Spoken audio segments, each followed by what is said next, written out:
everyone, how are you doing? This is Venus. Today I'm going to show you how you can use materials that you already have at home probably to create some kind of meditation instrument that kind of resembles a kalimba or a handpan. So let's get started.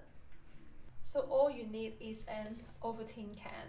So from what I have researched, some people recommend using those kind of tomato tin, but I reckon their base is probably too hard to get the hole if you don't have a drill. That's why I recommend using Ovaltine, because their base is actually softer than a normal can. And what I did is just to cut the base, not the top. You can still see the lid here, and I will explain why in a second.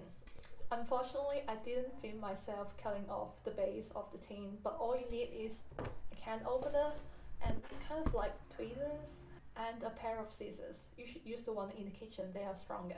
So basically you use the can opener to kind of cut the hole around the edge, but you don't want to make a circular motion because you want to keep all the edges there. And then you will kind of use the scissors combined with these kind of tweezers to make the hole bigger and in the middle, and then you can start cutting. The smaller the pieces are, the higher the notes get. That's why this F piece is kind of the highest. And you need to be careful not to cut your fingers. I've done it twice and it's not a pretty scene. And the trick here about the tuning is that if you flick it like more upward, the pitch will get higher. So what you want to do is just get back to the C scale if you feel like it. When I first started, it became like F sharp and then B flat and E flat. And then eventually I found out that you can just kind of like adjust the angle here to tune it down.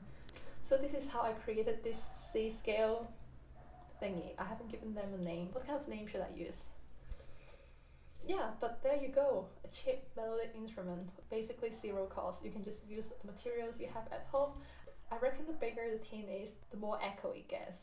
And now I'm gonna explain why you should keep the lid. So now if I just use one tin, it sounds okay.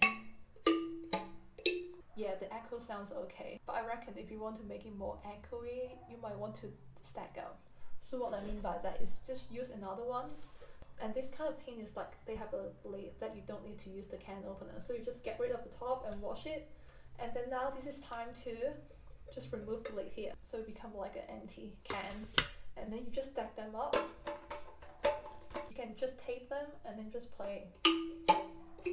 I reckon it's pretty similar. I won't make a fuss about that. I'm pretty happy with just using one, but with a closed lid. But this is just more flexible, I think. And you don't need to stick anything together. It's just like that.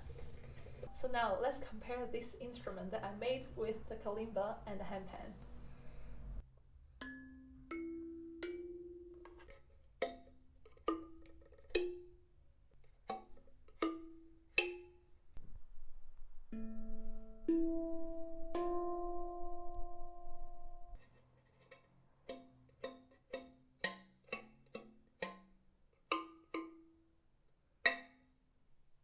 Well, I mean, it's not too bad, right? Like, it doesn't cost anything, literally. And do you know how much a kalimba or a handpan costs? This is pretty dope, I reckon. But the downside is that you might want to be careful when you make this and not to cut your fingers. But yeah, if you are in lockdown and you have nothing else to do, then give it a try. And don't forget to tag me or ask me anything about this instrument. Please also suggest a name, because I haven't thought about one. And let me know how that goes.